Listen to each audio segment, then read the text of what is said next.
Baik,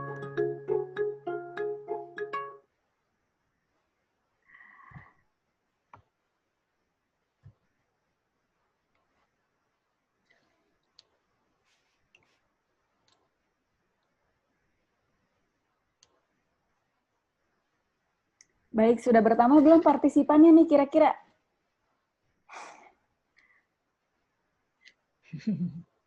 Nggak apa-apa, kita mulai aja ya Mbak Ami ya. Ya, nggak apa-apa. Sebelumnya nanti Mbak Ami bisa perkenalkan diri dulu secara singkat, background-nya apa, sekarang kesibukannya apa, tinggalnya di mana, kita ngobrol-ngobrol santai aja. Baik, sebelumnya ini akan dibuka oleh Mbak Rofi atau gimana? Langsung aja sih Mbak. Langsung aja. Baik, bismillahirrahmanirrahim. Terima kasih Mbak Rofi. Assalamualaikum warahmatullahi wabarakatuh. Waalaikumsalam warahmatullahi wabarakatuh. Marilah kita membuka pertemuan kita kali ini dengan meminta pertolongan kepada Allah Subhanahu wa Ta'ala agar Allah memberikan ilmu yang bermanfaat, memberikan keberkahan, memberikan taufiknya sehingga kita dapat memahami dan mengamalkan ilmu kita. Sebagaimana kita membuka pertemuan ini dengan kita bersyukur kepada Allah Ta'ala atas segala nikmat dan karunia Allah yang telah Allah berikan dan Allah limpahkan kepada kita semua. Kita bersaksi bahwa tiada ilah yang diibadahi kecuali Allah dan Nabi Muhammad adalah Rasul utusan Allah. Nabi dan Rasul utusan Allah.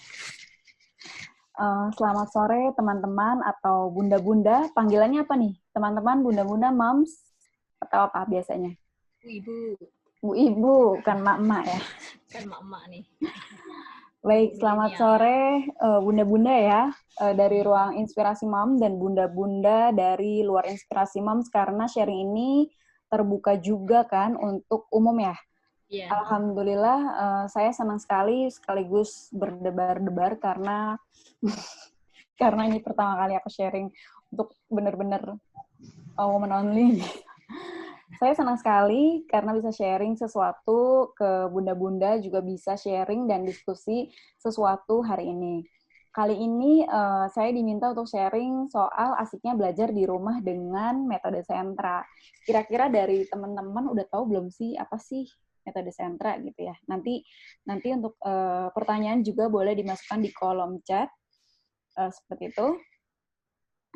Kemudian saya akan perkenalkan diri dulu.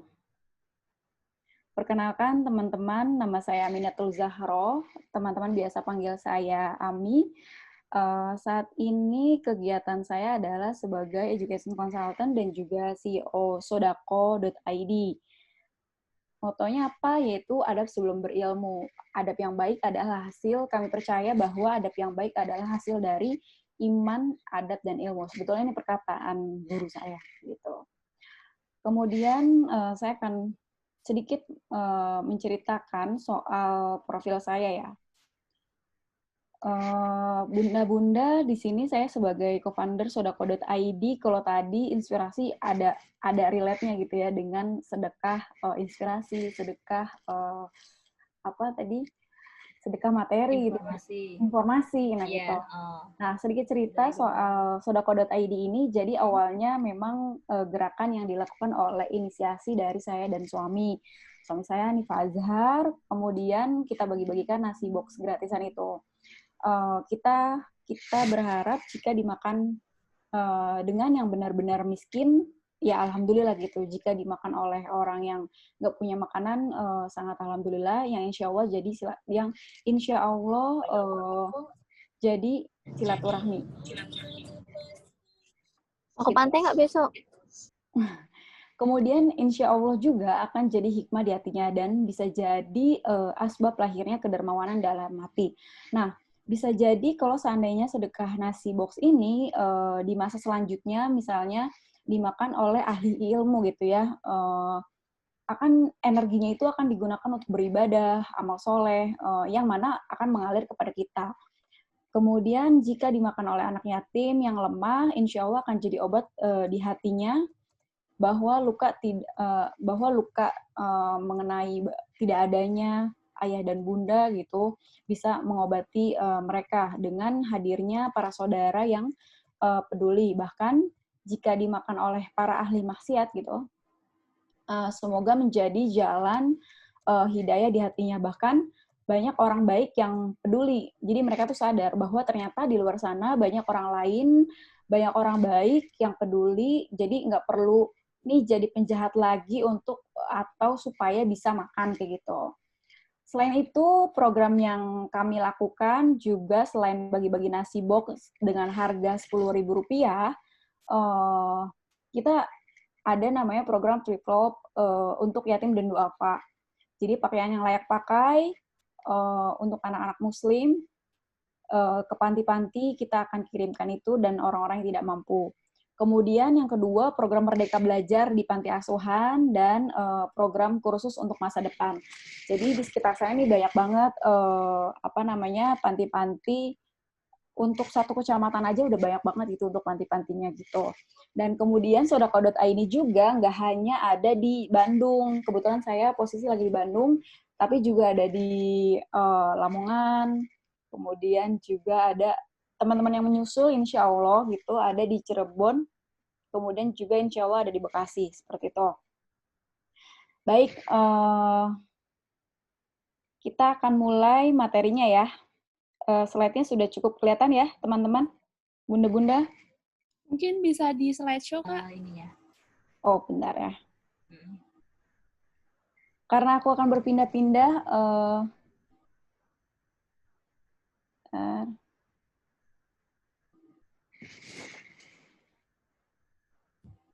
kayak gini gimana? Ya, udah. Oke ya.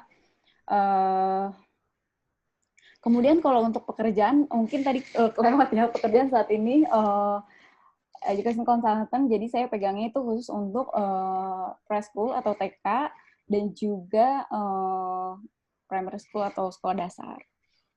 Oke, sekarang kita mulai ke materi ya. Baik, kita mulai materinya. Di Indonesia ini sudah bulan ke-9 ya, di mana kita mengalami namanya COVID-19. Dan ini nggak hanya di Indonesia aja, bahkan di negara-negara lain di dunia ini, perubahan yang terjadi karena COVID ini bukan hanya di dunia pendidikan aja, tetapi banyak area di kehidupan kita. Sampai sore hari ini, kita akan membahas khususnya di dunia pendidikan kayak gitu. Dan setiap perubahan di kehidupan kita biasanya menimbulkan perasaan-perasaan seperti perasaan bingung, tidak nyaman, khawatir, cemas gitu ya. Terus kesel nggak sih kebanyakan webinar? Gitu. Ada senangnya juga sih. Ada senangnya juga ya, atau bosan nggak sih kira-kira diajak meeting lama banget yang tadinya harusnya sejam kelar, ini jadi tengah malam harus meeting juga kayak gitu. Terus lebih atau fleksibel molornya ya, Mbak? Betul, molornya sangat fleksibel gitu ya.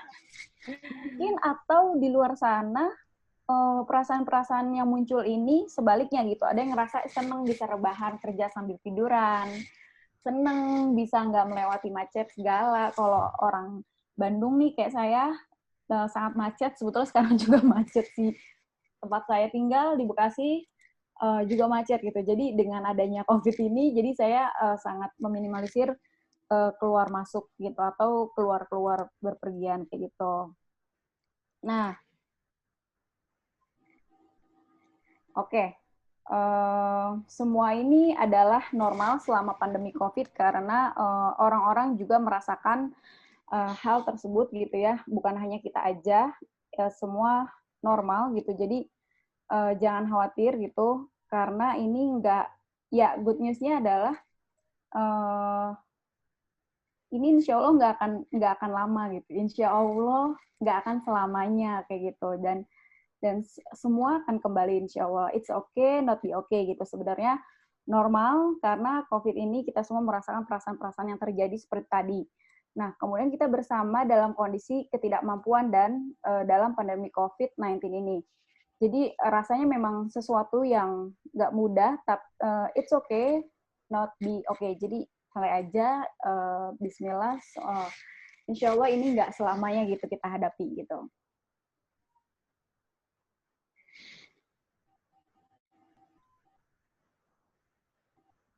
Oke, kita semua sedang berada di badai yang sama ya, yakni COVID-19, bahkan di seluruh dunia.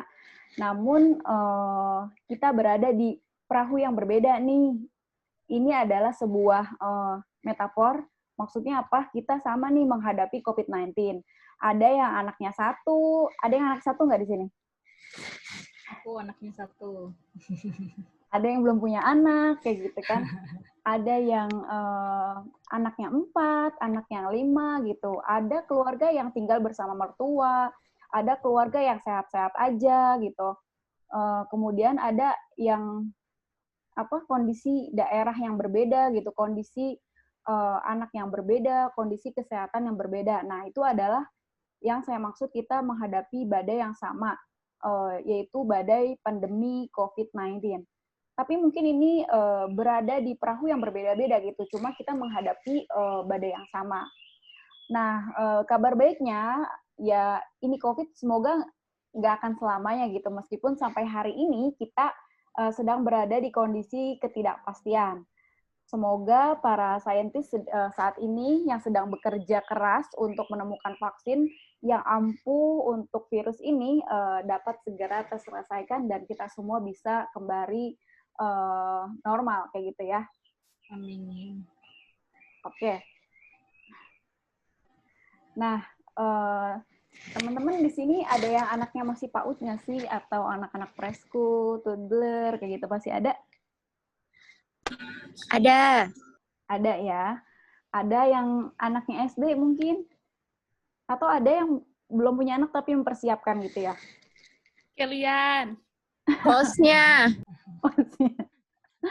Baik, kalau dengar anak usia dini tuh kalau menurut Undang-Undang RI nomor 23 adalah suatu upaya pembinaan yang ditunjukkan kepada anak sejak lahir nih sampai dengan usia 6 tahun. Jadi yang melakukan pemberian rangsangan pendidikan untuk membantu pertumbuhan dan perkembangan jasmani dan rohani agar memiliki kesiapan memasuki pendidikan lebih lanjut. Jadi namanya juga PAUD, namanya juga TK, namanya juga toddler gitu. Jadi memang dipersiapkan dalam undang-undang ini untuk anak-anak ini bisa memasuki pendidikan lebih lanjut kayak gitu. Nah, dalam pengelolaannya, PAUD itu perlu adanya namanya perencanaan, pelaksanaan, dan evaluasi. Tenang, tapi kita nggak ngobrolin soal gimana sih cara ngerancang gitu. Hari ini kita nggak ngerancang soal kurikulum PAUD ya. Itu akan lama banget, berapa SKS gitu. Gitu. Tapi yang saya mau garis bawahi adalah bahwa di usia ini teman-teman harus memahami bahwa ini tuh untuk mempersiapkan, membantu pertumbuhan dan perkembangan jasmani dan rohani agar anak memiliki kesiapan dalam memasuki pendidikan lebih lanjut. Seperti itu. Nah, bagaimana kaitannya dengan metode pembelajaran anak usia dini dengan Beyond Center and Circle Time atau disebut BCCT. Nah, sebetulnya di luar sana tuh banyak banget metode pendekatan yang digunakan oleh sekolah-sekolah. Ada juga yang menggunakan dengan BCCT atau kita bisa, kalau di Indonesia terkenalnya itu namanya sentra, ada yang Montessori, ada yang kelas konvensional gitu. Ada yang ngerasain kelas konvensional nggak di sini? Saya ngerasain kelas konvensional, jadi nggak ada metodenya. Ya udah, hajar aja hari ini belajar matematika 1 sampai 10 kayak gitu, hajar aja gitu. Nah, di sekolah-sekolah yang sudah menggunakan metode-metode pembelajaran ini juga ada yang menggunakan kelas pojok, itu juga bisa digunakan. Kemudian bagaimana kaitannya metode pembelajaran anak usia dini atau BCCT kita kenalnya gitu ya. Nah, metode ini tuh ditunjukkan untuk merangsang nih seluruh aspek kecerdasan anak, kecerdasan jama melalui bermain yang terarah gitu. Nah, sebagai informasi, jadi kecerdasan itu bisa kita lihat nih ada yang namanya audio, visual, kinestetik gitu. melihat, mendengarkan, kemudian pergerakan seperti itu. Nah, kemudian metode ini juga menciptakan nih setting pembelajaran yang merangsang anak untuk aktif, kreatif, dan terus berpikir dengan menggali pengalamannya sendiri, bukan sekedar mengikuti perintah guru, meniru atau menghafal aja gitu ya. Walaupun sebetulnya usia 0 juga mereka akan memulai dengan menghafal, tapi dalam metode ini kita ciptakan nih settingnya pembelajaran itu kita ciptakan dan kita rangsang kayak gitu.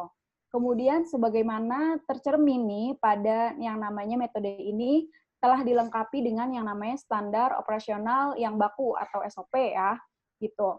Yang berpusat di sentra-sentra kegiatan dan saat anak berada di lingkaran bersama guru atau bersama orang tua atau bersama fasilitator kayak gitu ya, untuk lebih mudah diikuti terutama oleh para pemula. Jadi buat para orang tua baru, buat para guru juga kalau seandainya ada atau yang belum pada menikah bisa mempersiapkan gitu ya. Metode ini gampang banget. Jadi kita bisa sambil masak, kita bisa sambil nyetrika.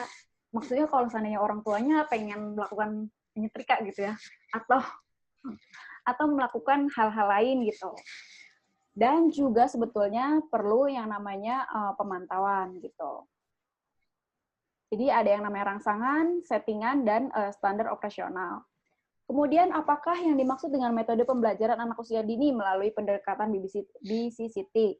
Nah, pendekatan ini adalah pendekatan yang diselenggarakan biasanya di PAUD ya, di SD enggak, aku belum pernah menemukan gitu. Biasanya di PAUD, TK, toddler gitu. Penitipan anak juga ada. Biasanya ini diselenggarakan di pendidikan anak usia dini. Kemudian dikembangkan berdasarkan hasil kajian teoretik dengan pengalaman empirik. Kemudian merupakan ini tuh metode yang merupakan pengembangan pendekatan dari Montessori, High Scope, terus Head Start dan Reggio. Kalau teman-teman nanti mungkin bisa ngeliat ya, itu ini tuh kayak pengembangan lagi gitu loh dari pendekatan Montessori, High Scope, Head Start dan lain-lain gitu. Jadi nanti mungkin bisa dicari tahu lagi nih, kalau Montessori itu apa sih, kalau High Scope itu apa sih gitu. Jadi ini tuh pengembangannya dari itu semua gitu. Kemudian ini juga BCCT ini juga dikembangkan oleh Creative Center Learning for Childhood yang dilakukan di Florida, USA. Nah, waktu itu dilaksanakan di Florida, USA selama kurang lebih 35 tahun, baik untuk anak yang normal maupun untuk anak yang berkebutuhan khusus. Kebetulan di sekolah yang sedang saya sekarang bina itu juga ada beberapa anak-anak yang berkebutuhan khusus. Nah, kemudian apa sih keunggulan dari metode pembelajaran anak usia dini melalui pendekatan BCCT ini gitu? Ada banyak banget gitu yang bisa kita dapatkan benefitnya. Yang pertama, kita tuh bisa nih yang namanya ngerancang kurikulum yang mana diarahkan untuk membangun pengetahuan anak yang digali nih oleh anak itu sendiri gitu. Jadi bukan gurunya ngasih tahu ini tuh huruf A gitu, enggak. Tapi kita ngegali dulu nih, membangun dulu nih pengetahuan anak oleh anak itu sendiri gitu. Sebagaimana kayak apa ya? Sebagai pengalaman main gitu, kayak di sentra-sentra. Nah, nanti ya saya akan menunjukkan sentra-sentra dan juga videonya tentang kegiatan hingga mendorong kreativitas anak. Kemudian benefit dan keunggulannya metode ini juga kita tuh bisa lebih berperan gitu sebagai perancang gitu, perancang, kemudian pendukung dan penilai kegiatan anak. Kemudian di keunggulan di BCCT ini juga kita bisa nih namanya pembelajaran yang bersifat individual gitu, bisa individual, bisa grup. Jadi ini tuh anak-anak akan ngerasain gitu. Kalau di sekolah nanti tuh mereka akan belajar individu, grup kayak gitu. Jadi akan kelihatan nih secara sosial hubungannya nih anak kayak gimana sih kayak gitu. Dan yang terakhir adalah semua tahapan perkembangan ini gitu anak udah cukup rinci gitu dan jelas sehingga dapat menjadikan panduan dalam penilaian perkembangan anak. Nah, ada 3 jenis nih jenis bermainnya. Yang pertama sensori motor atau fungsional, kemudian main peran atau simbolik. Nah, main peran ini dibagi lagi nih jadi 2. Yang pertama makro dan juga mikro. Makro itu ada yang pernah ke ini nggak? Pergi ke Kidzania di Jakarta, di Pacific Place. Ada yang pernah nggak? Belum pernah, Mbak. Belum pernah. Nanti buka ya di situ. Itu banyak banget area-area untuk main peran makro. Makro itu kayak kita main polisi-polisian, tapi badannya badan kita kayak gitu. Iya. Nah, kalau mikro itu kalau anak-anak tahun 90-an nih kayak saya main yang namanya BPBP yang tahu nggak? BPBP-an tuh yang mana? Mungkin beda nama di Oh tempat gitu ya? kita. Orang-orangan. Tahu. Tahu ya? Kayak orang-orangan kayak gitu. Itu loh yang main kayak mana ya? Aku lagi nggak punya boneka lagi. Kita ini burung. Dia main-main sendiri gitu. Orangan kertas. Tuh, orang-orangan kertas. Oh, iya. Nah, Bongkar pasang di tempatku. bongkar pasang. Kalau di daerah sini disebutnya BPBP-an gitu. Iya. Nah, kemudian Mungkin singkatannya mungkin, Mbak. oh iya ya. Iya. Ih, cerdas banget, luar biasa nih memang. Nah, selanjutnya jenis lainnya itu ada yang namanya pembangunan. Nanti kita lihat ya, pembangunan apa sih anak itu gitu. Atau biasanya kalau di sekolah itu disebutnya namanya balok, sentra balok gitu. Kemudian ada jenis lainnya bersifat cair dan terstruktur. Kemudian sentra itu sebetulnya banyak banget. Nanti aku akan tunjukkan videonya. Sentra itu ada apa aja sih gitu. Kalau di sekolah yang pernah saya kunjungi, waktu itu di sekolah Al-Azhar, Depok gitu, cukup banyak gitu sentranya. Tapi sentra yang paling penting adalah yang 4 ini gitu. Yang pertama sentra bahan alam, yang kedua sentra persiapan, yang ketiga sentra main peran, dan yang keempat sentra balok. Nah, buat apa sih ini semua gitu? Untuk memancing gitu. Tadi kan untuk menstimulus gitu ya, ketiga jenis bermain tadi gitu. Main peran juga kita sebut sebagai main simbolik atau role play atau pura-pura. Nah, terus nanti saya akan cerita soal kasus-kasus dari metode ini yang saya temukan kepribadian anak didik yang pernah saya temui gitu. Jadi, nah, di sensori atau fungsional ini kita bisa nih menangkap rangsangan melalui penginderaan dan menghasilkan gerakan sebagai reaksi anak bermain dengan benda gitu untuk membangun persepsi kayak gitu. Contohnya kayak waktu itu di sentra role play atau main peran. Waktu itu ada yang namanya spot atau area, kami nyebutnya tuh station. Ada yang namanya dapur gitu ya. Ada yang berperan sebagai bapak, ada yang berperan sebagai ibu, ada yang berperan sebagai driver kayak gitu. Nah, waktu itu ada tuh anak kita yang di dapur gitu ya, laki-laki pegang pisau. Pisaunya tuh buat motong anak gitu loh. Kan jadi kita punya tuh anak-anakan gitu ya. Anak-anakan. Nah, si anaknya itu sama adik saya dipotong layarnya. Jadi kalau secara psikologis tuh ya, kita bisa ngebaca bahwa si anak ini punya kelainan apa gitu. Kelainan-kelainan, terus kita juga bisa menilai nih secara psikologis, karakter kayak gitu. Nah, sensori motor ini bisa menangkap nih rangsangan-rangsangan ini. Kalau menurut salah satu ahli, bahwa main peran itu mendukung nih munculnya 2 kemampuan penting. Yang pertama, kemampuan untuk memisahkan pikiran dari kegiatan dan benda. Nah, kayak misalnya menurut pikiran kita nih, ini pisau kan berbahaya gitu ya. gimana dia reaksinya gitu. Kemudian, jadi kita tuh sebagai orang tua nggak yang bilang jangan, padahal si anak tuh belum kebangun nih, bahayanya pisau, bahayanya gunting, bahayanya golok, atau bahayanya main pintu gitu, atau bahaya-bahaya lainnya. Yang mana kalau orang tua kan udah kebayang gitu ya. Dan yang kedua adalah kemampuan untuk menahan dorongan hati dan menyusun tindakan yang diarahkan sendiri dengan sengaja dan fleksibel gitu. Nah, selanjutnya adalah anak sangat perlu nih memiliki pengalaman main atau sensori motor. Nah, Allah itu membimbingkan anak usia dini belajar melalui panca inderanya, kayak gitu, dan melalui hubungan fisik. Tadi ada apa aja?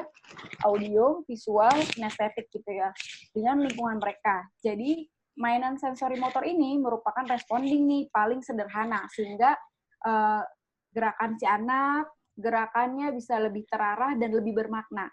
Bahkan, suka ngeliat nggak sih kalau di kelas suka ada yang ngajar anak TK nggak sih?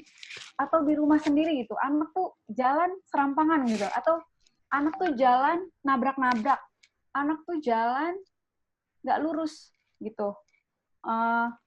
Bahkan di luar sana ada sekolah ini ya, sekolah kepribadian gitu ya. Nah, gerakan ini nggak gerakan yang lebih terarah dan bermakna, misalnya kayak bayi menggeliat tuh kayak gimana, kan nanti si anak tuh bisa nge-role play kayak gitu, memegang tuh kayak gimana, mencium tuh kayak gimana, terus mempertembang, jadi ini tuh bisa sebagai mempertebal main sensori motor.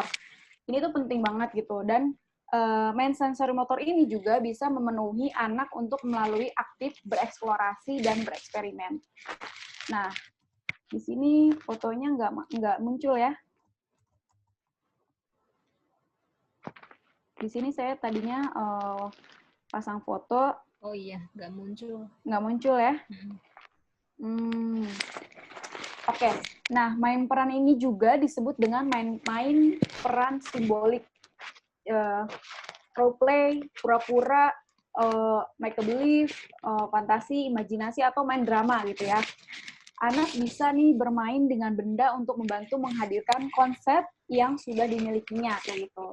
Jadi bisa nih bunda-bunda membuat setting pribadi atau setting yang mendadak juga nggak apa-apa. Suka ngeliat nggak sih? Aku punya ponakan gitu ya, dari suami gitu. Mereka tuh seneng banget numpuk-numpuk bantal.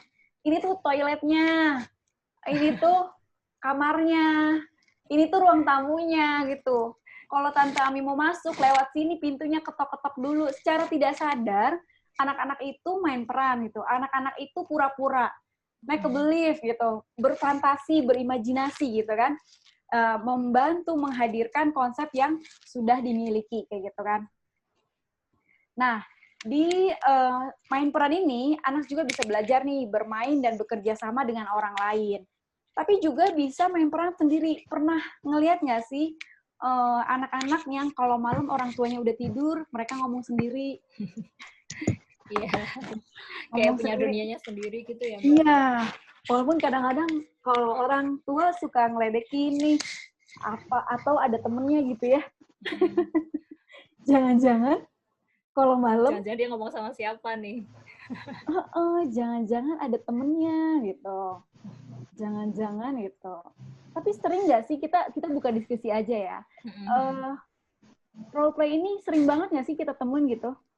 Iya, sering banget sih, Mbak. Bahkan dari dari di bawah 2 tahun pun sebenarnya anak tuh udah, kalau aku lihat dari anakku sendiri ya, dia tuh kayak udah paham gitu, kadang ngapain, kayak aku lihatnya ya ini ngapain sih sebenarnya gitu. Iya, saya juga ngerasain.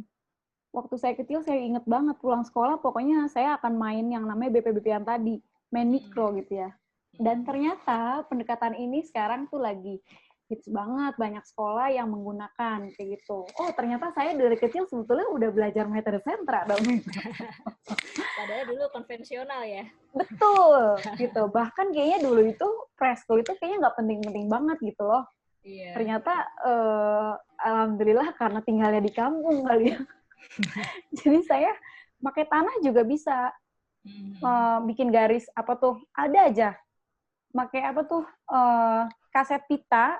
Kalau Mhm. dulu tuh ada ya kaset pita itu sebagai tembok, sebagai Iya, kasur. heeh. Saya ganti-ganti atau lidi saya ganti untuk sebagai apa lidinya saya gunakan untuk tembok atau Iya, itu buat sebagai orangnya. rumah-rumahan biasanya ya Mbak dulu. Betul. Saking nggak punyanya gitu ya. Adanya itu. Heeh. Nah, tadi ini, aduh, ternyata fotonya nggak muncul ya. Nah, jadi ini jenis main peran ada 2, mikro dan makro.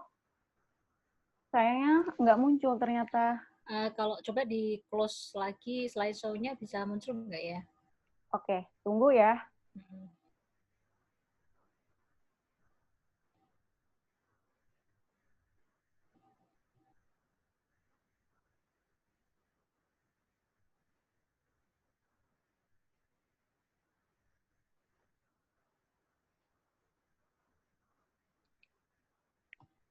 Ibu-ibu ada yang mau tanya bisa di drop langsung di kolom komen aja. Nanti kalau Mbak Ami udah selesai jelasin bisa dijawab satu-satu. Gitu ya Mbak Ami?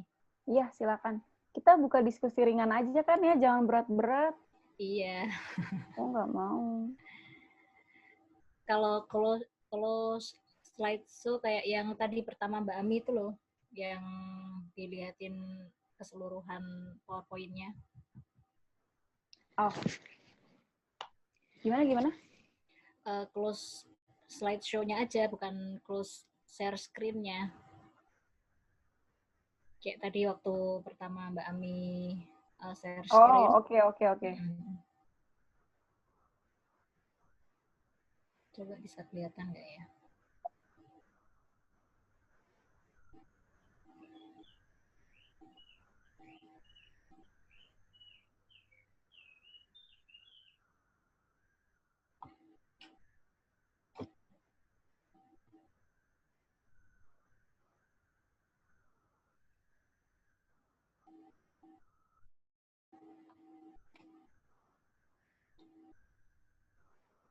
Itu nggak bisa kelihatan ya Mbak ya?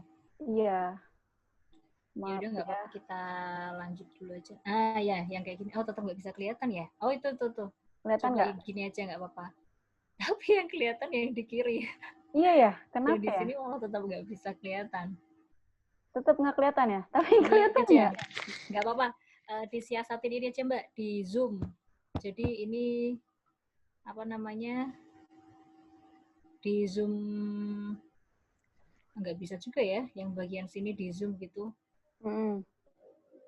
Oke, kita lanjut aja ya. Hmm. Jadi intinya tadi main peran itu kalau di metode sentra itu dibagi menjadi 2, makro dan mikro.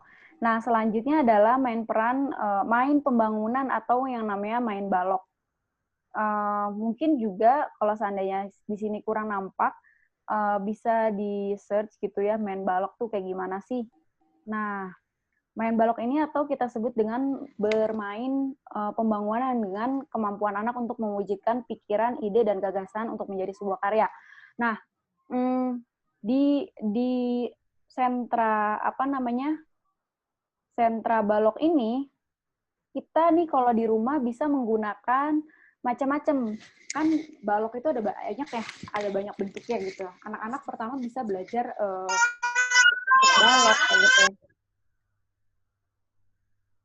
Ada banyak banget gitu ya.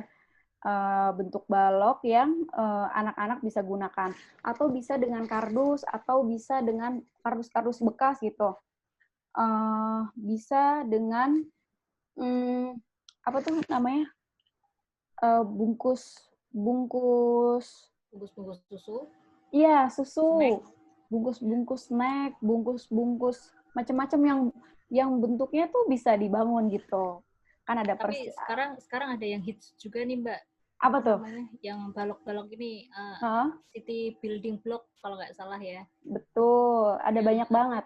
uh, Ada yang dari produk. kayu kan? Iya, Kalau di dari sekolah kayu, biasanya, nah itu yang saya tampilkan itu dari kayu. Itu biasanya di sekolah disiapkan, ada yang dari kayu, ada yang dari plastik gitu. Tapi kalau di rumah, kan kalau beli itu harganya lumayan mahal ya. Apalagi kalau seandainya custom dan kalau custom itu kan berarti dia udah ngikutin SOP yang diberikan oleh BCCT ini gitu.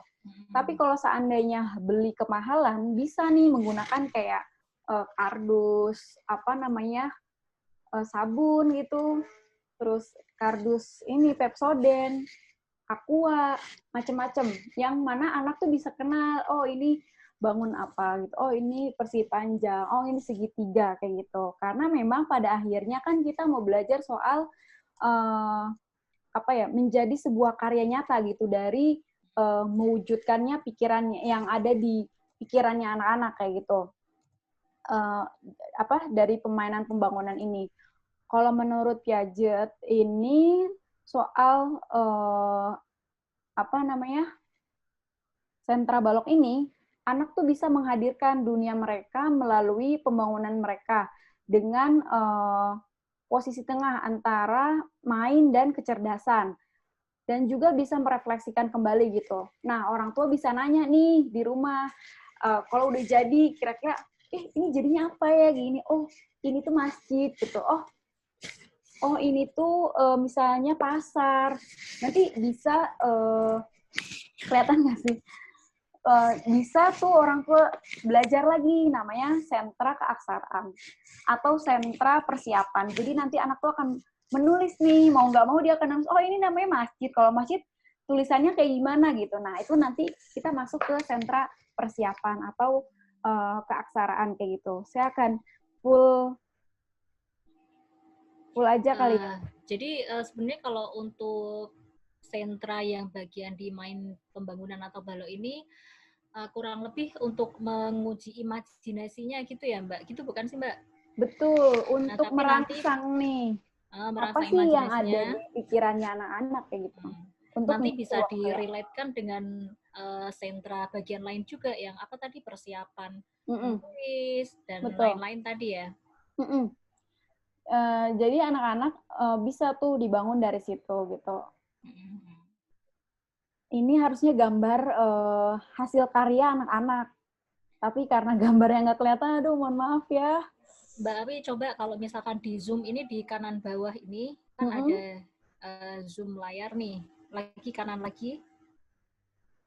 Ini ya yang angka itu ini yang di angka atau coba ya bisa lebih gede nggak? Yang bagian kiri bisa ikut lebih gede nggak? Oh cuman yang kanan ya. Ya udah nggak apa-apa Mbak. Sabar ya. Oke. Nggak apa-apa Kak. Iya, sayang banget. Gambar yang lain bisa keluar ya. Mungkin. Tapi nggak apa-apa, nanti selanjutnya kayaknya udah nggak ada gambar lagi. Semoga. Oke. Nah, tadi sebetulnya yang aku mau tampilkan adalah bagian-bagian dari karyanya anak-anak di sekolah gitu. Mereka tuh bisa bikin bangunan masjid, bisa membuat sekolah, bisa membuat pasar dari ide-ide atau imajinasi mereka ini mengenai sentra balok ini gitu. Gitu. Nanti mungkin bisa di search ya soal main balok ini kayak gimana sih gitu. Sebenarnya sesimpel itu aja sih. Nanti deh kalau seandainya udah selesai ini kita akan bahas soal temanya gitu. Gimana sih anak kok bisa tiba-tiba ngerancang langsung masjid gitu. Nah, itu tuh ada tahapannya. Jadi anak tuh nggak tiba-tiba belajar namanya, nah ini persegi panjang, enggak gitu. Nah, ini tuh segitiga kayak gitu. Ini lingkaran, ini bulat, enggak. Jadi itu tuh kalau di sentra kita ada tahapannya. Gitu. Nah, bahan mainnya apa aja sih kalau seandainya di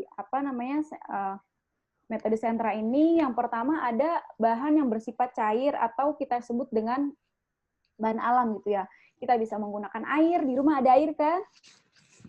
Ada. Yang biasanya kita bilang jangan main air gitu kan. Kemudian ada pasir, kalau nggak ada kita bisa ganti jadi tanah. Bisa dengan cat jari. Kalau nggak ada mungkin bisa make make up ibunya yang nggak kepake yang udah kadaluarsa gitu. Waduh. Ibunya nggak pakai make up. Nggak pakai make up. Atau bisa menggunakan cat makanan kayak gitu. Iya, pakai cat makanan biasanya Mbak. bisa tanah liat, Play-Doh. Nah, Play-Doh bisa ganti kalau seandainya Play-Doh di luar mahal gitu ya. Bisa dengan bikin aja dari tepung, minyak, air, tambah wangi-wangian, sabun segala macem. Nah, bisa jadi Play-Doh. Murah gitu ya. Kemudian krayon nih, penting banget. Terus cat dengan kuas gitu. Pulpen, pensil, bahkan yang berkaitan dengan alam, kayak misalnya batu, terus ranting-ranting, daun, kerang-kerangan yang berkaitan dengan alam, pikirkan aja. Misalkan nih kita habis masak apa ya, daun pisang gitu, ada bekasnya. Itu bisa kita gunakan untuk belajar sentra gitu. Atau bahan-bahan alam lainnya yang mudah kita temukan. Jadi nggak usah nih kita harus beli gitu loh. Nah, kemudian kalau bahan main untuk bahan pembangunan yang terstruktur itu ada balok unit.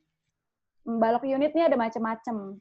Kalau mesen pada umumnya atau nggak custom, biasanya yang tersedia di pasaran itu biasanya balok unitnya masjid, kayak gitu. Yang isinya 500 balok, kayak gitu. Kemudian ada balok berongga, balok berwarna, ada balok yang natural gitu ya. Terus bisa juga pakai Lego, bisa pakai logo TM atau macam-macam gitu ya yang bisa kita gunakan untuk puzzle-puzzle. Kita bisa gunakan untuk pembangunan gitu ya. Nah, metode yang dapat diterima, si sentra ini juga adalah salah satu nih metode yang bisa diterima anak-anak kita secara utuh. Antara lain karena di metode sentra ini kita bisa nentuin tema. Kita bisa menggunakan sentra. Kalau di rumah seandainya dikontrakan gimana nih gitu kan? Atau yang rumahnya sempit gitu. Kan kalau di sekolah kita tuh satu ruangan gitu kan. Sentra bermain peran, sentra bahan alam, sentra persiapan, sentra olah tubuh gitu. Di sekolah tuh disiapkan gitu, ada ruangnya sendiri gitu. Tapi kalau di rumah gimana gitu. Nah, tapi dengan menggunakan ini kita tuh bisa nih si anak-anak mendapatkan materi secara utuh. Karena adanya tadi tema sentra, kemudian non-direct, teaching atau nggak boleh nyuruh langsung gitu karena di situ ada aturan mainnya gitu. Kemudian ada disiplin dengan kasih sayang. Jadi nggak ada nih yang namanya teriakan-teriakan gitu.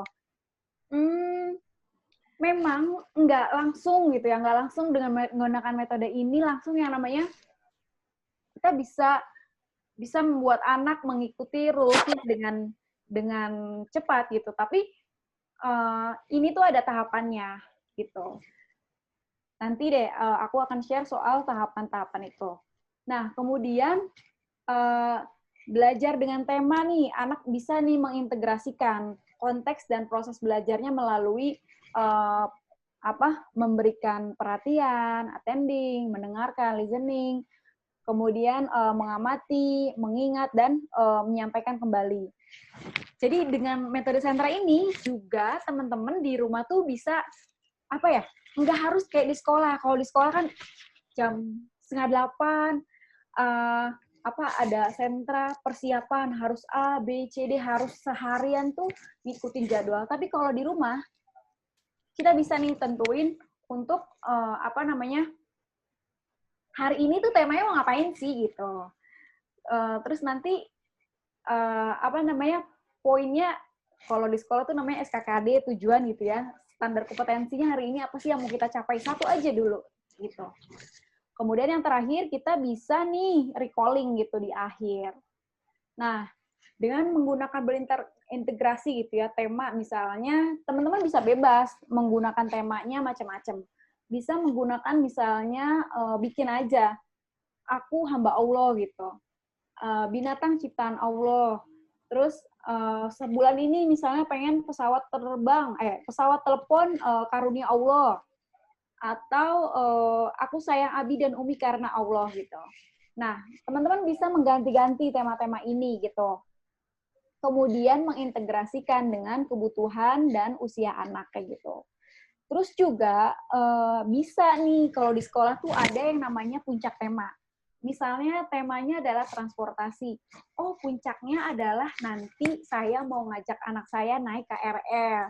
Nanti di KRL si anak-anak bisa belajar beli tiket, belajar di sini ada kursi hamil, ada cara ngantri, ada interaksi dan segala macamnya gitu ya di public place kayak gitu.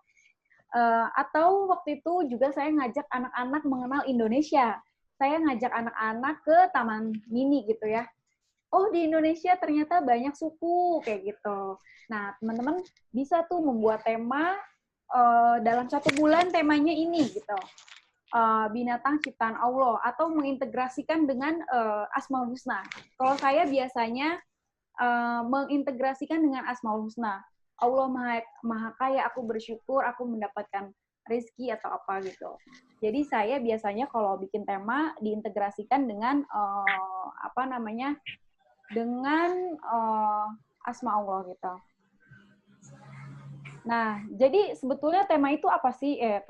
Sentra itu apa sih? Sentra itu yang merupakan pusat kegiatan nih pembelajaran dengan metode bermain sambil belajar yang diintegrasikan pendidikan dengan nilai-nilai kehidupan beragama yang dirancang untuk mengembangkan nih seluruh potensi anak sebagai karunia Allah gitu. Nah, saat ini sentra sekolah-sekolah yang biasanya jadi role model gitu ya. Ada sekolah Batutis gitu. Ada sekolah Al-Azhar. Ada sekolah tuh yang di Istiqlal, tahu kan ada RA di Istiqlal di Istiqlal Jakarta tuh ada yang paling bawah tuh itu kita bisa belajar di situ tuh pakai metode sentra. Biasanya di situ tema-temanya terintegrasi dengan Asmaul Husna. Nah, kemudian kalau dalam kehidupan sehari-hari kita gimana sih nyetingnya gitu ya di dalam rumah gitu. Buat keluarga kita aja, buat anak-anak kita aja gitu ya. Pertama kita harus nentuin dulu nih SKKD atau standar kompetensi atau kompetensi dasar. Nah, nanti teman-teman bisa buka nih di Google gitu untuk melihat SKKD untuk anak usia 0 usia 3 sampai 5 tahun tuh apa aja sih kayak gitu. Biasanya memang ada gitu yang dikeluarkan oleh kementerian gitu. Nah, kemudian kita lihat lagi nih standar perkembangan anaknya nih atau kita sebut SPAA. Nanti teman-teman bisa search usia 3 tahun itu anak tuh tahapannya udah nyampe mana sih? Apakah anak udah bisa langsung megang pensil gitu? Apakah anak udah bisa langsung ngebangun gitu? Apakah anak udah bisa langsung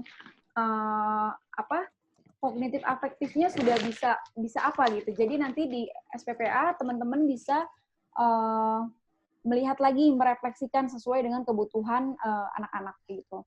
Dan yang terakhir adalah muatan lokal nih. Misalnya, mau di rumahku pokoknya anakku pengen pakai bahasa Inggris lah gitu. Aku pengennya diimprove integrasi lagi muatan lokalnya agama gitu. Dan lain-lain gitu. Nah, itu aja. Sebetulnya aku mau nayangin video ya biar kebayang di kelas sentra tuh kayak gimana sih? Pengen ditayangin nggak videonya kira-kira? Iya, Mbak. Nggak apa-apa, tayangin aja. Masih ada waktu nggak kira-kira? Atau udah habis? Masih. Kan fleksibel. Oh iya. Asal Mbak Abi masih bisa, kita bisa malam mingguan ini. Seru banget sih. Bentar ya. Suami belum pulang kerja kan, Mbak? Enggak, kita sama-sama lagi ngisi materi dua-duanya.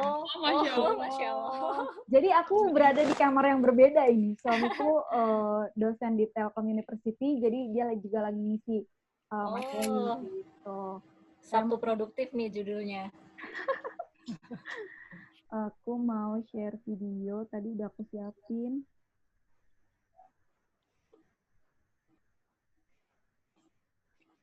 Mungkin mau bacain pertanyaan, ada pertanyaan boleh.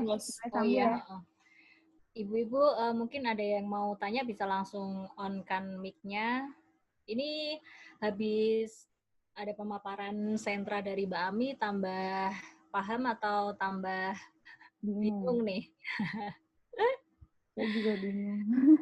Kalau aku sendiri masih banyak pertanyaan sih tentang metode sentra ini, Mbak. terutama ini tadi kan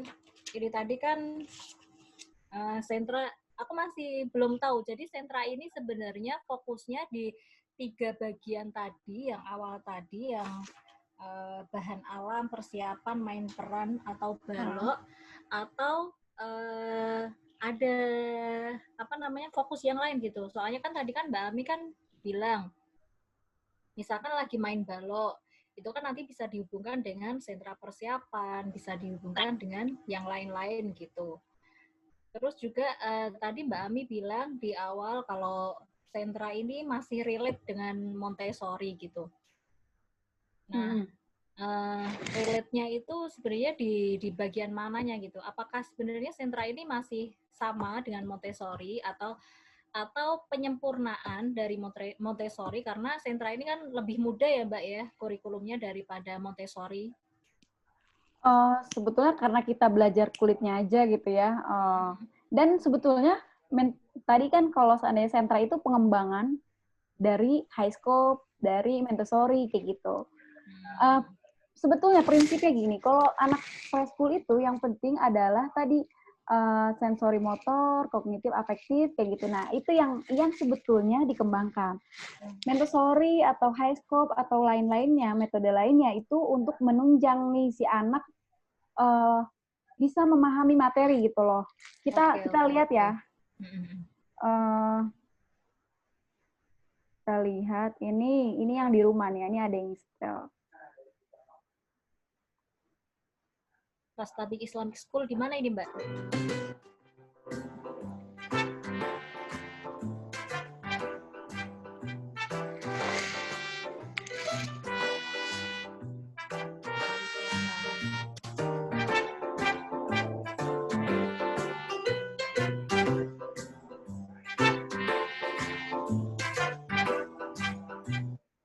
Nah, kira-kira kalau ini masuknya ke sentra apa? Alam ya tadi. Betul, ini sentra bahan alam. Gitu. Ini dari sekolah Kota Wisata. Sebetulnya saya tuh tadi mau share videonya saya, tapi ternyata nggak muncul, harus dimunculin tadi sebelumnya pas kita prepare gitu.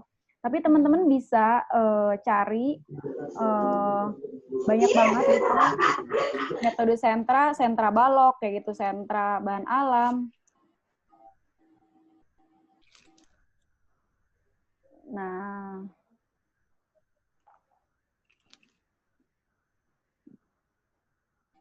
oh iya Mbak Ami, ya. Kalau di Indonesia ini untuk PAUD sendiri itu ada kurikulum yang diterapkan nasional nggak sih? Ada. Makanya tadi apa tuh, Mbak? Bukan yang nasional diterapkan. Yang nasional itu yang dari Diknas. Makanya untuk menyamaratakan kemampuan anak di Kemendikbud itu nanti teman-teman bisa buka nih SKKD untuk anak PAUD gitu. Bisa dicari. Jadi nanti di rumah tuh kita belajar bisa bertahap. Enggak yang tiba-tiba kok anak kita nggak bisa baca sih gitu kan. Banyak banget orang tua yang datang sekolah nanti keluar dari sini bisa baca nggak kayak gitu. Ya nggak gitu juga gitu kan. Ada tahapannya gitu. Nah, kadang-kadang aku tuh menyayangkan gitu ya, banyak orang tua yang menuntut anak cuma bisa baca doang. Menyayangkan karena ya sayang aja bayaran gitu, mereka cuma nuntutnya bisa baca gitu. Kenapa nggak sekolah di tempat yang emang khusus buat baca gitu, nggak usah masuk TK gitu kan. Kan kalau di TK ada macam-macam kayak gitu. Jadi sayang banget kalau seandainya orang tua nuntutnya cuma minta baca doang gitu. Karena mungkin ini juga ya Mbak ya, ada beberapa sekolah SD tuh yang mensyaratkan yang mau masuk situ harus bisa baca kayak gitu. Iya. Jadi mungkin itu yang jadi kegalauan juga untuk ibu-ibu di TK, padahal nggak ada goal untuk dia harus bisa baca. Padahal nanti di sekolah SD kalau daftar ke sana minimal harus udah bisa baca. Itu gimana Mbak cara menyiasatinya? Baik, sebetulnya lancar membaca atau membaca itu bagiannya ada di SD kelas 1. Bahkan kalau boleh jujur, saya tuh bisa baca kelas 2. Masih ingat ya Mbak Ami? Aku udah nggak ingat dulu kapan bisa Ingat. baca. Ingat, karena saya kayak paling terakhir di sekolah gitu. Kalau admin dari lahir udah bisa baca. Wah, Baca Baca- perasaan. jadi perasaannya. Gitu. Nah, apa namanya? Anak-anak yang misalnya emang fokusnya orang ditanyain sih, ada juga beberapa sekolah temanku itu pas di saat wawancara ditanya nih orang tua motivasinya apa. Biasanya kan ada interview orang tua ya. Orang tua rencananya apa nih? Mau anaknya sekolah biar apa? Oh, ada yang tahfiz Quran, oh ada yang pengen lancar baca, kayak gitu. Macam-macam. Makanya dari awal buat kesepakatan dengan orang tua. Oh, kebutuhannya cuma pengen bisa baca doang, ya udah. Berarti motorik kasar, motorik halus nggak perlu diimprove dong, nggak perlu nggak perlu. Tapi kan nggak gitu ya sekolah kan. Pengen semua perkembangan anak bisa dapatkan. Nah, ini contoh kayak di sentra balok nih, kepada nih bunda-bunda. Ini sentra balok. Anak-anak bekerja sama kan? Gitu. Nah, bentuk-bentuk balok nanti anak-anak akan belajar bentuk balok. Ini balok-balok. Nah, juga bisa tadi menggunakan bungkus-bungkus kardus. Nanti bisa dilihat juga balok tuh ada apa aja sih. Ini macamnya banyak kan nih, balok spolnya tuh. Macam-macam ya. Gitu. Atau mau sentra apa tadi? Membaca ya? Sentra. Nah, itu masuknya sentra keaksaraan. Atau sentra persiapan biasanya, keaksaraan. Nih, jadi memang pendekatannya tuh nggak langsung yang baca ini Budi, ini Nani, kayak gitu. Tapi ada pendekatannya.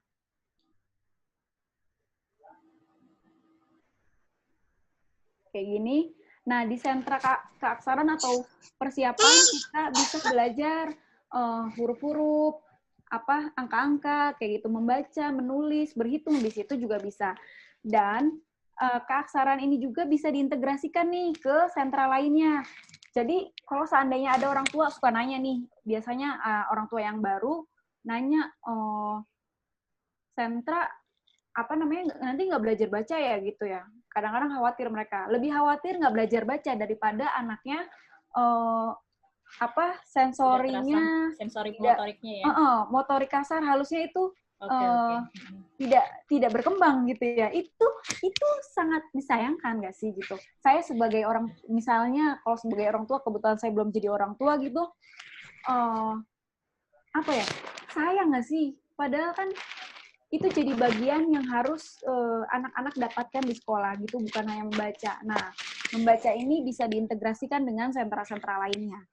Tebak ya, kira-kira apa yang sedang guru ini lakukan?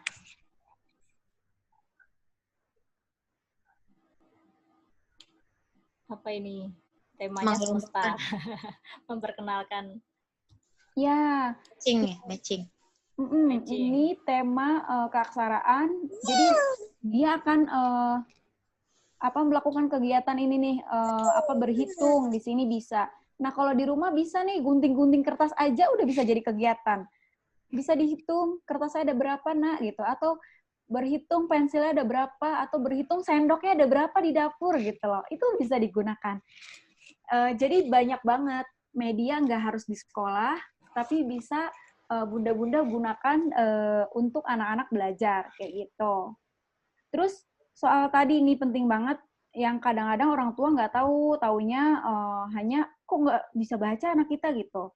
Saya akan stop screen, tapi yang paling penting orang tua untuk mengajar di rumah perlu tahu ini. Jadi kayaknya sih gini Mbak, bisa aku simpulkan juga dari cerita Mbak Ami tadi. Jadi sebenarnya orang tua ini belum tahu strong way-nya mereka harus menyekolahkan PAUD anaknya gitu. Iya nggak sih? Betul. Jadi yang masih ada di mindset mereka adalah sekolah PAUD itu biar anak bisa baca, biar bisa hitung, biar bisa, ya itu emang emang mindset lama ya mungkin ya. Iya. Yang memang masih ada di masyarakat kita gitu. Betul. Dan itu disayangkan banget. Kalau mereka mikirnya seperti itu sayang. Iya. Rugi nggak kira-kira? karena jujur aku sendiri ya Mbak, kemarin itu ya selama ini aku tuh masih mencari-cari apa sih strong way-nya aku harus menyekolahkan anakku di PAUD gitu. Apakah bisa aku mengganti sekolah PAUD itu dengan kegiatan yang aku rancang sendiri di rumah gitu, bila itu memang memungkinkan. Kan sekarang juga masih sekarang juga bisa kan belajar misalkan kayak sekarang belajar metode sentra ataupun nanti belajar metode Montessori dan lain-lain, bisa dibuatkan kurikulum sendiri dan lain-lain gitu. Betul. Ternyata obrolan kita sore ini menjawab kegelisahanku tentang strong way anak harus disekolahkan PAUD, karena memang ya itu membantu orang tua ya Mbak ya untuk mengasah seluruh aspek yang harus dimiliki anak, yang mungkin memang saya sendiri juga mungkin nggak mampu sih kalau harus membuatkan kurikulum dan lesson plan sendiri di rumah gitu. Ya. Ini menarik sih obrolan saya, karena saya tuh sama suami lagi promile ceritanya, Sheila. Iya. Ibu-ibu bisa bantu doakan ya. Amin, ya, amin. Amin ya Bu Allah. Ami disegerakan. Amin. Nah, jadi kami tuh berdiskusi nih, karena suami saya kan kita tuh berdua pernah ditugaskan mengajar di daerah pelosok gitu ya. Kalau suami di Sumatera, kalau saya waktu itu di NTB, di Bima NTB. Jadi kita bisa tahu nih sekolah-sekolah di negeri tuh kayak gimana, sekolah di swasta tuh kayak gimana, terus stakeholder pendidikan tuh kayak gimana gitu. Yeah. Ini bukan artinya apatis sih. Dan saya kebetulan juga kita berdua bergerak di dunia pendidikan, bergerak di area yang sama gitu. Jadi kita bisa melihat orang-orangnya seperti apa dan kemudian bisa membedah isinya gitu. Kalau memang waktu itu kita sepakat akhirnya ya udah untuk preschoolnya kita akan homeschooling atau kita akan memang benar-benar bikin sekolah, misinya adalah anak juga akan mendapatkan manfaat, mendapatkan impact dari sekolah yang kita dirikan gitu. Tujuannya supaya kita tuh bisa ngebedah kurikulumnya, kita bisa melihat SDM-nya, kita bisa melihat fasilitasnya, kita bisa melihat intangible kurikulum, tangible kurikulum gitu, yang nampak dan tidak nampak di kurikulum tuh apa, kayak gitu.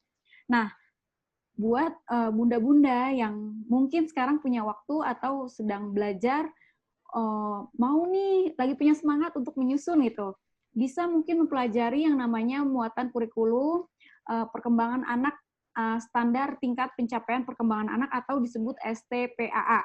Nah, di sini tuh kita bisa melihat nih, nilai agamanya nanti harus dicapai anak usia segini tuh apa aja sih? Fisik motoriknya meliputi apa aja sih? Terus kognitifnya apa? Terus bahasa yang anak harus tahu tuh apa? Terus sosial emosionalnya meliputi apa kayak gitu. Terus seninya kayak gimana? Nah, itu sebetulnya kalau seandainya nyari PAUD atau bikin kurikulum sendiri di rumah, itu yang harus menjadi catatan penting gitu. Nanti kalau bunda-bunda melihat di searching, itu bisa tuh melihat kayak gini. Muncul nggak di situ? Kelihatan ya? Nah, di sini ada ruang lingkup perkembangan, tingkat pencapaian perkembangan anak, usia 2-3 tahun. Kementerian sudah mengeluarkan ini, jadi bunda-bunda tuh udah enak banget tinggal pakai gitu, tinggal integrasikan, tinggal refleksikan, tinggal aplikasikan. Nih, untuk nilai agama, misalnya anak mulai meniru gerakan berdoa gitu. Seperti itu untuk anak usia 2-3 tahun gitu. Ini standar yang digunakan pada umumnya. Terus misalnya, anak aku mah udah bisa hafal Quran 30 juz. Gitu misalnya ya. Ya alhamdulillah gitu. Ya alhamdulillah bisa sampai 30 juz. Tapi pada umumnya tingkat pencapaian perkembangan anak itu usia 2-3 tahun untuk nilai agamanya adalah ini gitu. Jadi nanti bunda-bunda bisa baca dulu ya. Nilai agama, nilai fisik motorik. Kalau fisik motorik tahu ya, biasanya itu digunakan di sentra olah tubuh atau kita nyebutnya olahraga gitu ya. Nah, usia 2-3 tahun tuh apa sih gitu, misalnya, anak aku udah bisa lari gitu. Udah bisa ikut sprint gitu misalnya. Atau lain-lain. Jadi bisa dilihat di sini dan merefleksikan apa sih kira-kira anak kita yang masih harus diimprove gitu. nih motorik halus, kasar kayak gitu. Jadi bisa dicatat mungkin STPAA-nya standar perkembangannya apa aja nih untuk anak-anak usia dini ini gitu. Tadi Oh iya namanya Mbak Ami, tadi ada yang titip pertanyaan, Japri, ada yang masih tanya, apa sih perbedaan sentra ini dengan Montessori gitu? Oke, sebetulnya Perbedaan yang paling signifikan mungkin. sebetulnya kalau boleh jujur, aku saat ini baru mendalami sentra aja gitu. Jadi kalau seandainya ditanya secara spesifik apa dan yang lebih urgensi apa, karena kan nanti pada akhirnya orang tua akan memilih ya, ya udah ke sekolah sentra aja, sekolah Montessori aja gitu kan. Apa ya? Kalau saya tadi beritahukannya adalah prinsipnya anak-anak itu anak usia 2-4 tahun untuk toddler dan kelompok bermain gitu untuk TK yang harus bunda-bunda tahu adalah SKKD-nya, STPA-nya, terus muatan lokalnya kayak gitu. Untuk pendekatannya itu bisa sesuai kebutuhan gitu. Ada juga muridku waktu itu muridku milih sekolah Montessori. Jadi di Bekasi itu kan banyak banget ya sekolah-sekolah pilihan gitu ya. Maksudnya sekolah-sekolah yang menggunakan metode-metode ini tuh udah banyak ya gitu. Bisa anaknya tuh kalau di sentra karena dia harus moving. Kalau sentra itu kan moving ya. Ada moving class-nya gitu. Kalau di Montessori itu dia pengennya apa gitu.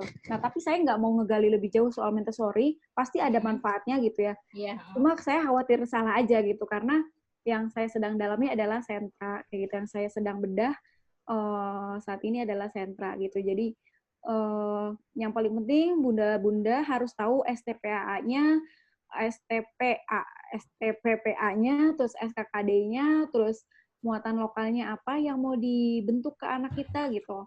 Itu yang harus tahu. Jadi jangan melihat sekolah hanya tangible kurikulumnya gitu. Tangible kurikulum tuh apa? Hal yang nampak di sekolah. Misalnya kayak, playground-nya bagus. Gedungnya bagus loh gitu. Ada anak artis di situ gitu.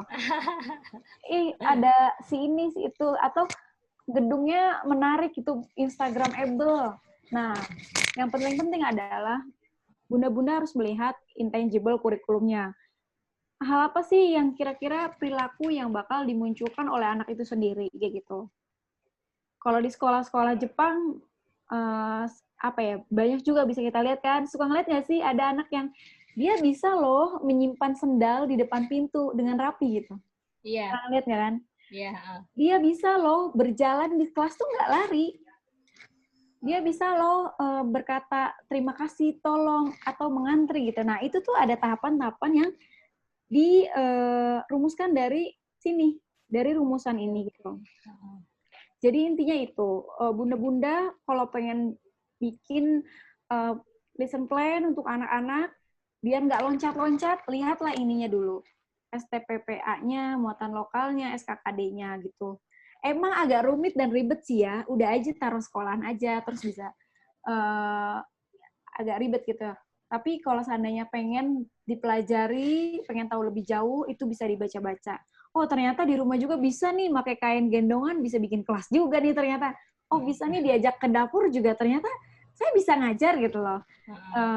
Banyak hal yang bisa bunda-bunda improvisasikan, kayak gitu. Oke. Tidak terasa, ternyata kita sudah ngobrol-ngobrol sampai jam 5, Mbak Ami. Ya. Ini ibu-ibu ada yang mau tanya lagi? Mungkin kita next harus ada obrolan sentra part 2 nih Mbak Ami. Ya, untuk merancang ya, sehari-hari gimana. Karena memang ini pembahasan yang kalau training itu saya bisa seminggu gitu untuk ini training guru. Kulitnya aja belum seluruh tubuh ini. Betul. Ibaratnya kulit, tapi kulitnya aja belum semuanya digali, dan memang ya kalau training aja seminggu, apalagi kalau harus kalau Zoom 1 jam tidak akan mungkin bisa mewakili, tapi insya Allah sudah memberi sangat banyak gambaran, terutama untuk saya sendiri, dan mungkin untuk ibu-ibu yang join juga semuanya, semoga lebih paham ya tentang metode sentra ini, terutama sebagai kurikulum di PAUD gitu. Ibu-ibu ada yang mau ditanyakan lagi mungkin? Ini di sini aku ngelihat ada, baru cek ya, ada Bunda Atik. Ya. Bunda Atik bertanya nih, anakku beda 2 tahun, Oh ya. 7 dan 5 tahun.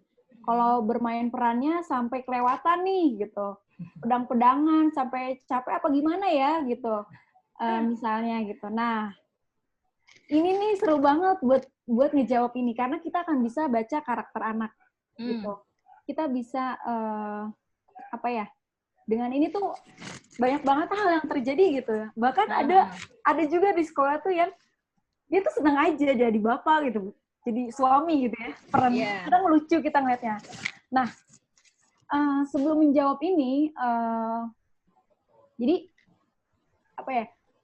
Di kelas sentra tuh kita tuh punya rules-nya gitu. Kita nggak langsung main gitu aja. Kita nggak yang langsung action gitu aja. Kita nggak yang langsung tiba-tiba ini kamu perannya jadi ini. Itu tuh semua ada rules-nya. Ada pijakan apa sebelum bermain, pijakan inti, kemudian pijakan akhirnya gitu. Nah, kan karena ini masih luarnya aja dan waktunya juga terbatas, mungkin juga bisa dicari tahu gitu nanti apa namanya lesson plan untuk sentra, rules-nya apa aja sih? Kan setiap sentra tuh keaksaraan ada peraturannya. Di sentra apa namanya role play ada peraturannya. Nah, dengan aturan itu kita bisa nih nge-engage, kita bisa nih nge-grab anak-anak supaya anak tuh bermain sesuai aturan. Tapi memang nggak dalam 1 hari itu bakal berjalan langsung gitu. Bisa anak kita handle gitu. Tapi itu butuh tahapan. Nah, makanya tadi kenapa saya minta untuk teman-teman baca deh STPA-nya itu karena dengan itu kita bisa tahu nih, oh anak usia 2 sampai 3 tuh kalau secara kognitifnya dia baru nyampe sini. Jadi kalau seandainya kita kasih target ini dia belum bisa mencapai gitu. Makanya dilihat itu usianya berapa, kemudian diterapkan gitu ke anak kita. Jadi direfleksikan dulu. Seperti itu Bunda Atik, mudah-mudahan menjawab ya. Seru banget, apalagi ini ada lagi. Oh, ini. Mbak ada titipan pertanyaan lagi nih. Idealnya untuk menyekolahkan anak ke PAUD itu minimal umur berapa sih Mbak dan maksimal umur berapa? Gimana? Idealnya untuk menyekolahkan anak ke PAUD itu mulai umur berapa? PAUD itu kan macam-macam ya. Ada usia 3 udah bisa. Tapi kan PAUD itu kan apa namanya anak usia dini. Nah, di usia dini tuh ada apa aja? Ada toddler gitu ya, ada kelompok bermain. Ada anak yang usia 2 tahun udah dimasukin gitu. 2 tahun lewat 5 bulan itu udah dimasukin. Ideal kalau KB masuknya 2,5, 2,6 gitu. Terus kalau anak TK biasanya 4,5 atau 4, biasanya kan anak-anak di kelas tuh bervariasi ya, lebih-lebihnya gitu ya. Biasanya sekolah punya juga standarnya masing-masing. Ada yang pas 4, ada yang pas atau bahkan waktu di daerah ada juga tuh sekolah SD usianya masih sekitar 4 tahun kali, SD kelas 1. Entah karena siswanya nggak banyak, harusnya sih nggak boleh masuk ke SD gitu ya. Karena kan pasti itu udah dia melewati ini ya tahapan perkembangan gitu loh. Seperti itu. Terus ini ada dari Kak Admin nih, udah di-share usia SP standar perkembangan anaknya usia 0 nih sampai 6 tahun tuh udah di-share. Keren banget. Ya, jadi silakan dilihat dan diaplikasikan. Anak-anak tuh udah bisa kita ajak untuk bekerja sama kayak gitu. Itu Mbak Rofi. Iya, oke. Mungkin ada yang mau ditanyakan lagi, Bu Ibu yang baru gabung tadi. Tapi sebenarnya ini udah molor banget sih dari dari kontrak waktu kita ya Mbak Ami ya.